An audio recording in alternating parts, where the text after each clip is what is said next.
Sarah, so we've been talking about, how do we accumulate wealth within the corporation? How can we access it within the corporation without paying a lot of personal taxes? And now let's jump right into, hey, how do we now transfer a lot of this wealth that we built up within the corporation or your corporate assets really to the next generation in a more tax efficient manner? Correct. I know there was a lot of uproar about this, obviously, when the capital gain inclusion rates went up, obviously because a lot of doctors, dentists, lawyers that we work with, we all plan for some of these asset transfers without even thinking that capital gains might go from 50% to now 67%, right? 66.5%. Sarah, talk to us a little bit about double taxation. I know that comes up from time to time. Hey, are you sure you plan correctly to make sure you're not getting taxed on, double taxed? Tell us a little bit about that. Yeah, so the other thing, it's interesting because people assume I'm building everything, and when I'm not here or my spouse is not here in some cases, it's just all going to go to my kids magically. Exactly. It's just what they think. Yeah. Okay? And it's fine if there's not a lot of assets. Yeah. But we don't work in that space. We're working in the space where there's a lot going on. There's lots of noise. And they're not aware that actually when you're not here, and the spousal rollover privileges don't kick in, and this is the last person, and you want it to go to your kids, you're considered to have sold everything. Exactly. Deep disposition. Correct. Whether you actually sold it or not. Sold it. And it's being sold at its fair market value, so it's going to trigger a tax bill. Okay, that's fine. We'll pay that tax bill. That's the conversation. The conversation we'll probably dive into a little bit. But now we also want to give it to our kids because it's stuck in this estate. So now we need to take it out. What happens when we take out money? We know there's tax. It's tax for everything. Right there. So then you're getting taxed by you not being here. And then your estate's basically paying that tax bill because you're considered to sell it. But then now you want it, your kids or your beneficiaries or whoever it is wants access to the money, they're going to have to pay taxes. Now, we have the dividend, which is a preferred rate. But even that gets taxed at the end of the day. But it's being taxed a second time, right? So ultimately, God forbid if something happens and if your corporate assets are being, let's say, especially after the death of the second spouse, spousal privileges, rollover privileges don't kick in anymore. It has to go down to the kids. That's how you have it. But before it gets rolled down, we're going to get taxed on it 2 times because one, these assets have to now be transferred from your name or your wife's name to the estate, and that's the first time when there's deemed disposition or capital gains that have to be paid for that. But even after it's been transferred to the estate, it's still within the corporation. We need to take it out. How do we now take that money out of the corporation to your kids to be able to enjoy these assets? There's a secondary tax. I mean, yes, it can be done through a dividend, which might be a bit of a preferred way to be able to take it out. But bottom line is there's a double taxation in order for these beneficiaries to be able to access these funds, which is crazy because you worked so hard to be able to build this $5 million, valued estate or company, and you think your kids are going to be enjoying a $5 million, estate company, and the next thing you know is half of that is my friends at CRA are enjoying this process where they are able to obviously and part of that is because you didn't do the planning properly, or business owners in general. You were so caught up with growing the business that you never really looked at when it became very successful, how is it actually going to be passed down to the next generation in a tax efficient manner? I'm just you're talking about it and I'm thinking of a recent case, and it's not on the corporate side. And it breaks my heart, to be honest, because I can't do anything about it. But there was this single mom, and again, because I was that person, for me, it's you want to do so much to leave as much for your kids because you know the world that they're going into. And I'm more financially literate than most, but the way that a lot of people are taught is that you work, you put your money in your bank, you do a little savings, but RSP. And so I'm just diverting a little bit, and I hate that I'm doing that, but it's it's a recent case, and this mom, she worked and she maxed out her RSP as much as possible, obviously because she's getting the tax break. That's what they were told. She passed away before she turned 65. Oh man. There's no spouse, and the beneficiary is her daughter. Okay? So we know she's making quite an amount of money because she's maxing out her RSP. Of course. When you max out your RSP, you're making making money. Absolutely. Daughter is, don't quote me on it, she's like late 20s. Yeah. RSP value approximately was 500,000. Jeez. Half of that. Yeah, and RSPs are what? Fully taxable? Fully taxable. On your terminal tax return? And you know, it's like first of all, it breaks my heart because she didn't even get to enjoy that money. Yeah. It wasn't converted. Absolutely. And she thought, because she was told that this is what we do, that even if you're not here, your daughter will get it because the daughter was the beneficiary. That conversation obviously happened. Got it.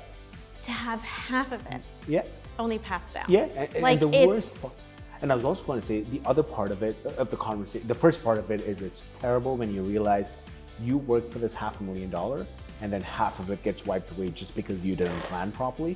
But more importantly, do I want my 20-year-old daughter to have access to $500,000 if they didn't know how to manage money? Right. Everything that you built, especially if you had generational wealth implications or you wanted to build generational wealth, all of that gets wiped away.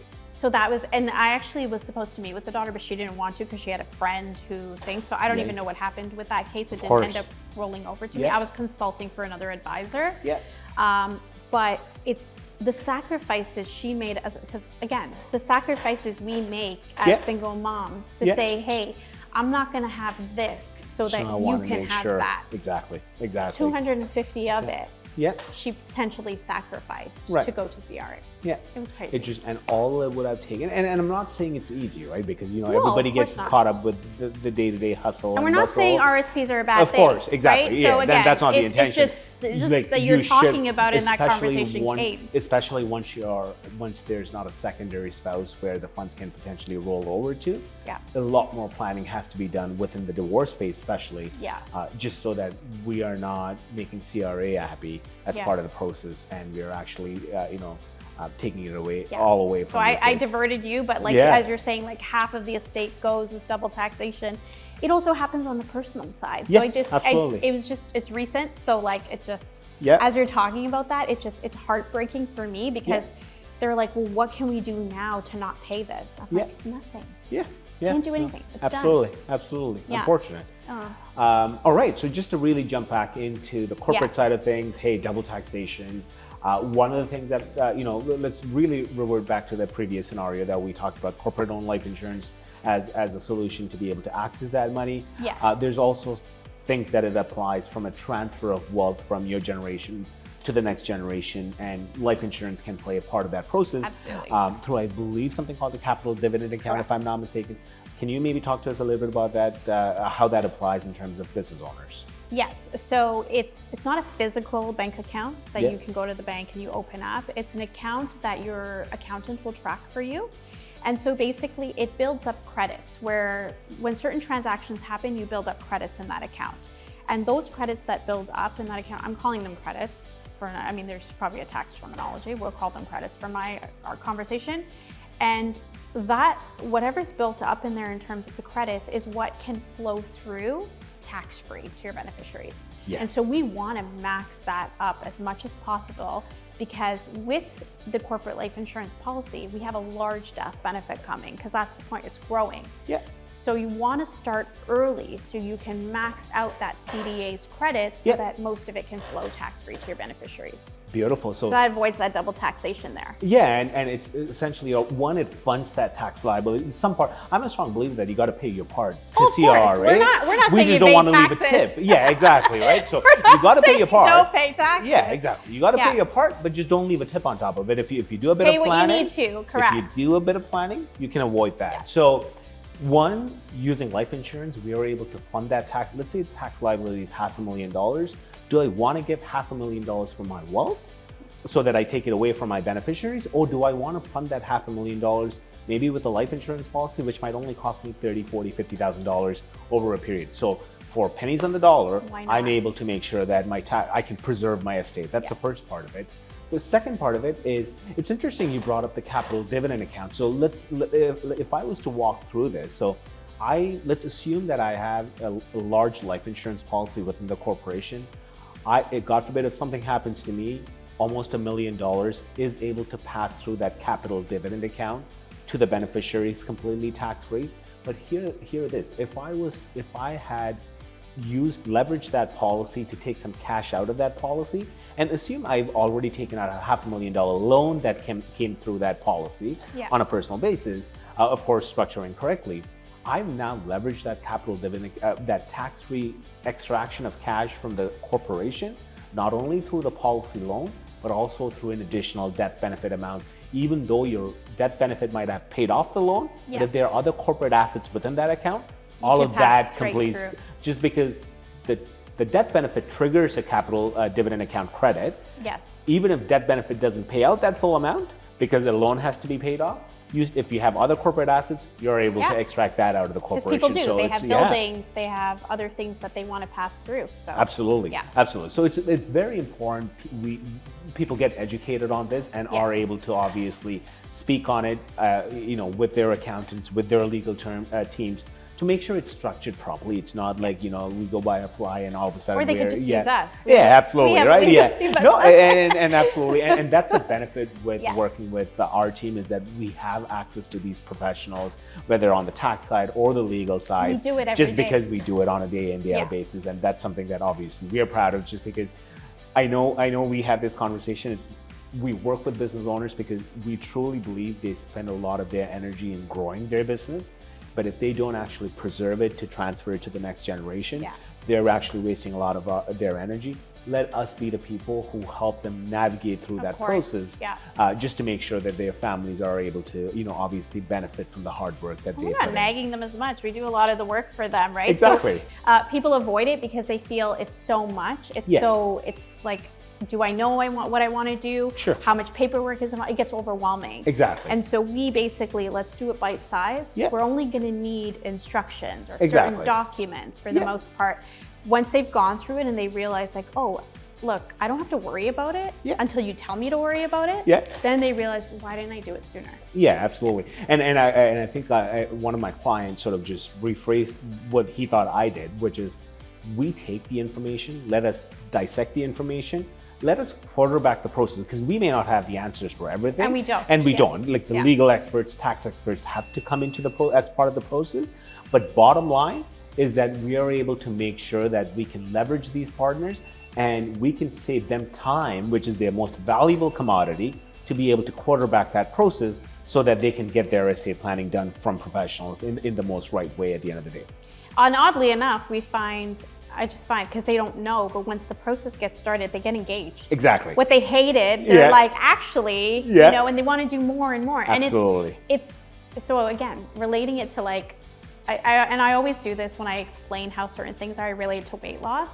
Like, losing 40 pounds is so hard, and everyone starts January 1st. Of course. And some people do the DIY version. And we can definitely give you a plan and give you a meal plan or instruction plan to do it. But for you to go out and do it, it's overwhelming. We're out here saying, let's train together. Let's sit, let's educate, let's break it down. And once you lose the first 5, 10, you just want to keep going. There's an automatic motivation at that point because you see the ends, you see the light at the end of the tunnel, and it's exactly amazing.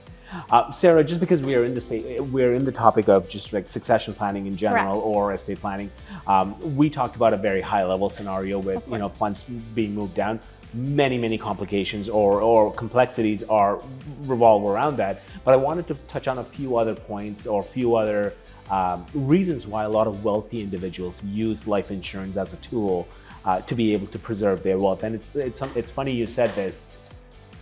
Those who don't have wealth, they have a set of problems, unfortunately, that, in terms of growing, making sure their families are okay. And we love helping in that space and we as do well. Help in that space. Of course, but we obviously, given the space that we dominate in, we usually tend to attract those who have wealth. They have significantly other problems. Yes, they're just full other problems. Yeah, exactly. And for them, it's about, how do I preserve my wealth as much as possible, right? Right. And of course, life insurance can be used as a very effective tool to be able to preserve your estate. Estate equalization, something that I know you worked on a particular case recently with it. Why don't you talk to us a little bit about how life insurance plays as part of equalizing the estate, making sure it's a fair playing field for a lot of benefits. Yeah, so we'll see this in family businesses a lot, Yep. you know, and so just basically on a high level is you'll have like the family, so in this particular case, father and son are in the business, and there's a daughter. So we'll see that, again, sometimes one child doesn't want anything to do with the business. Either they have no interest or they just want to do something else completely, and that's totally fine. But how do we make sure that if this business in this particular case is worth $3 million, son's going to get this business, he's putting in the work, the sweat, and they understand that. But look, we're leaving this asset to this child. What happens to the other one? Yeah. How do we avoid litigation? Because we know litigation can break this family business. Exactly.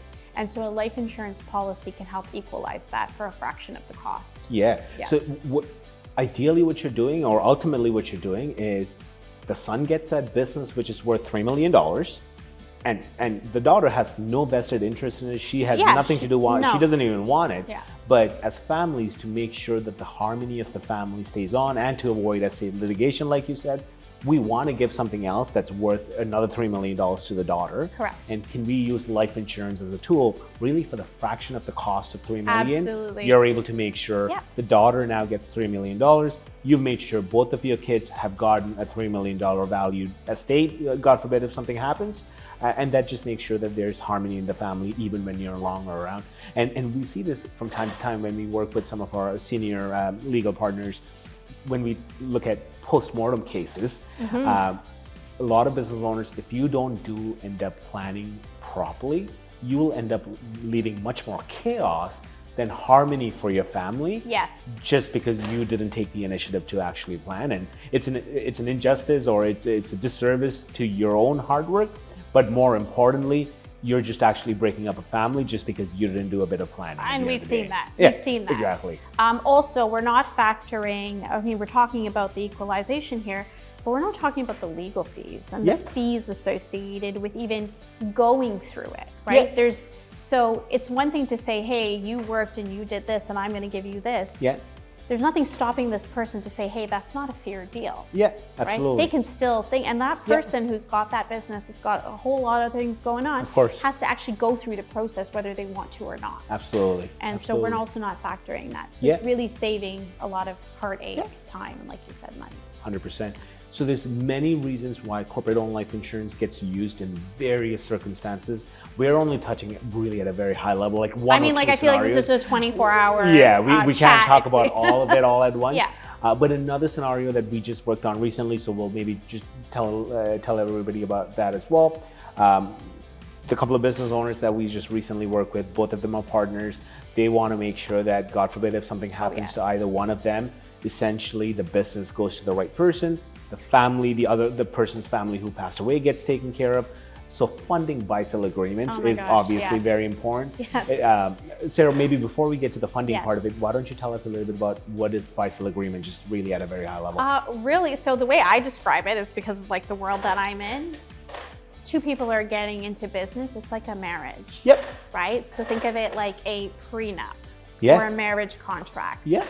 You know, it's nice to have because we're going into this and we're happy, we know we have goals, we have aspirations, but there's a percentage of it that just fails. Of course. Or we change, we realize we're not matched for each other. 100%. So we're gonna have a business divorce. Yeah. And that's what that protects you on. Yeah. But not only with that, things happen along the way. Of course. Right? So we have the illness, we have the injuries, and we have the death. Yep. So we also want to make sure that your children or your family from that is going to be taken care of. Right. We also want to make sure that within the buy-sell agreements, and so again, this is like probably can go on more detail, that if I'm not here and I have a spouse, that my spouse is not going to be your new business partner. Exactly. Yeah. Right? Yeah. That there's an option for you to basically own the business completely, which we've built together. Yeah. Exactly. And huge importance there is liquidity. Yep. And so funding it correctly is important. And again, we talk about the life, the CI, the DI, making sure we cross our T's and dot our I's. In particular in life insurance, really, they're not realizing that that spouse, whether they know that person or not, is their new business partner. Right. Absolutely. Who knows nothing. Yeah, and I think just before I touch base on the on the funding part of it, it's very important to do these business buy-sell agreements. when everything is going well. Yeah. The worst thing that can happen is now there's, shit hits the fan. Yeah. And then all of a sudden we don't have a buy-sell agreement, and there's a gridlock in terms of how you actually move forward. You don't want to talk about how to actually structure this when that happens. Of course. You want to talk about when everything is go happy. When there's no money, everyone's exactly, happy, exactly. right? And then and that's so when you it's like structure how these at that well, time. no, I put in more time, and Exactly. this and liabilities is Of huge course, as well. of course, so of course. basically adding that other protection. So why again I have these two arms? They're so interconnected in other ways. Absolutely. And giving that wholesome picture, because you're not thinking about that. You're happy going into business. We have a great idea. Of course. But we've seen best friends be in lawsuits. Exactly. We've seen best friends stop talking to each other. We've seen people remortgage their homes to 100%. Start a business venture. Exactly. And it's gone. Exactly. So how do you prevent that? There are ways around that, protecting them. So not even funding it, just the buy-sell agreement itself is that blanket. Yep. Right. Yeah. So. And I speak to lawyers all the time, and I joke about it just because when I come across a buy-sell agreement and I'm like, can I speak to the lawyer who drafted this? And I was speaking to a lawyer and I'm like, so you drafted this agreement, and rightfully so, I get it. They're not required by the Ontario, the Law Society to talk about the funding mechanisms, right? That's usually the rebuttal I get, but which is like, you drafted this buy-sell agreement, which stipulates that, God forbid, if I was to pass away, my wife's share of or my estate's share of the assets can be bought out by my business partner. But now we've also determined the business business is valued to $1 million. So my partner now has to come up with $1 million. He doesn't have $1 million to come up with. Where's the money coming from? And I'm sure he doesn't want my wife to be a partner in the business when she has absolutely no idea what goes on in that business, right? So it's a pretty crappy situation.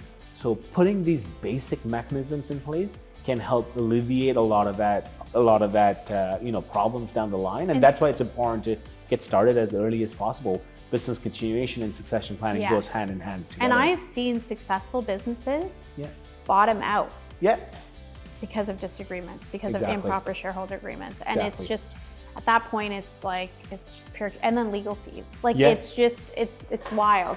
All you had to do was have a document, draft it properly with the right expert, with the right funding. That would save you so much down the road. Absolutely. Absolutely. Sarah, as we sort of wrap up this, I know we talked about this offline a little bit.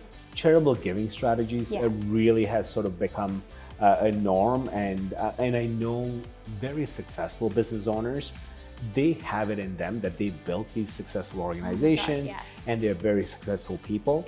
And when we talk to a lot of business owners, and our question is, how do we actually turn this life of success to a life of significance, where you're not only making sure your family retains obviously a lot of your wealth, but how do we actually disinherit CRA as part of the process and really empower your favorite charity? Make an impact, Right.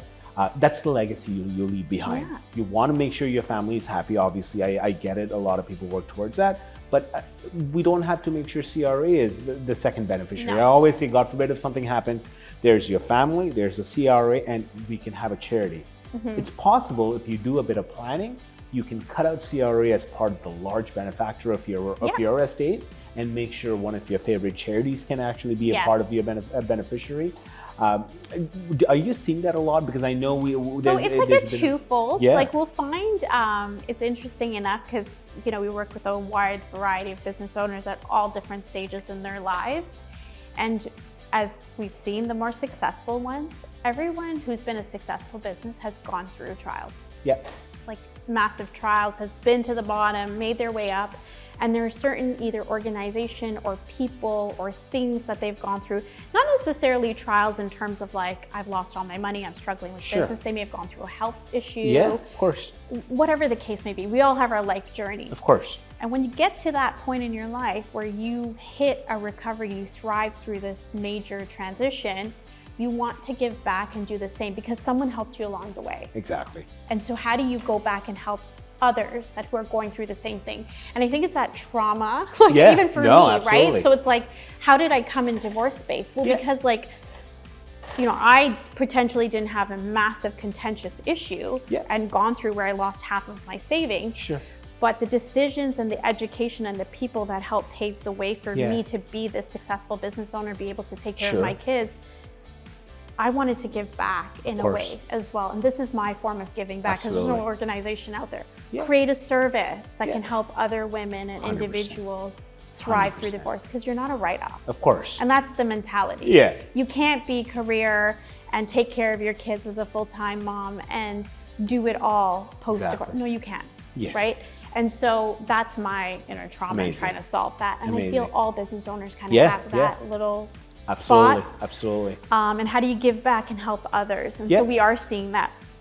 We are also seeing on the flip side, because now, and there's a whole other topic about this, there's people who don't want to have kids and who haven't had kids and who lived a very fruitful life. Absolutely. And so they've have a fruitful life, they've built their legacy, but now they want to give back. Right? Because other people impacted their lives in another way, not 100%. Necessarily through children. Absolutely. And so it's not necessarily for them, we're finding like they're not even looking at the tax bill. They're looking at like, I've built this wealth, I've lived a fabulous life. How do I help others or give back? Absolutely. So we are seeing that. And I think you hit it right on the point. It's like charitable giving on a transactional level, which we talked about. Some people be like, okay, all right, you know what, I'm going to do a charity, so I get a tax credit, so I lower my taxes. But when you talk to very successful entrepreneurs, it's different. Charitable giving is not the point of from a tax perspective only. Is there tax benefits to it? 100%. Absolutely, without a doubt. You're giving more. More so, exactly. You're giving more. It's more like, this is my legacy. I've got here because of what the trials and tribulations of life. I now want to be able to make sure I leave my legacy behind, and what my legacy is going to be ultimately is defined by charitable giving, legacy planning, etc. And of course, I know in our space, we do a bit of that within using life insurance policies as part of the solutions. You can structure the life insurance policy depending on when you need those tax credits. Like, we talk to some business owners who make significant amount of income on a yearly basis, and if you structure that charitable giving life insurance policy a certain way, you get those tax credits on a yearly basis. Versus if you structure it another way, you're not getting the annual tax credits to help your tax bill, but you're getting a large lump sum that's coming your way at the during the estate to be able to wipe down a large tax bill, right? Correct. So as part of giving back, if we can make sure that you're giving back, at the same time there's the tax obviously saving to you, you're not only empowering your charity, you're disinheriting CRA as part of the process, but more importantly, you're preserving a lot of that wealth. So your family, of course, for your family and to be able to give back at the end of the day. So I thought we had a pretty good discussion today. I know we didn't touch on a lot of the things that we wanted, just because I feel like we could just go on obviously go on for many, many hours of this, but it's a very high level discussion today, just really using life insurance as an alternative investment strategy. And to be able to start thinking about it as, hey, it's not just a benefit when I pass away, but it's a tool that can be used to minimize taxes and be able to transfer it to the next generation in a tax efficient manner. Sarah, it has been a pleasure, my friend. I know we talk on a day-to-day basis. Sometimes it's weird when you're sitting around and doing a recording, but I'm glad you were able to make it out here today. Thanks for having me. And it was a good chat. Thank you. Thanks. Awesome. We'll see you soon. I look forward to the next one. All right. Absolutely. Thanks, Sarah.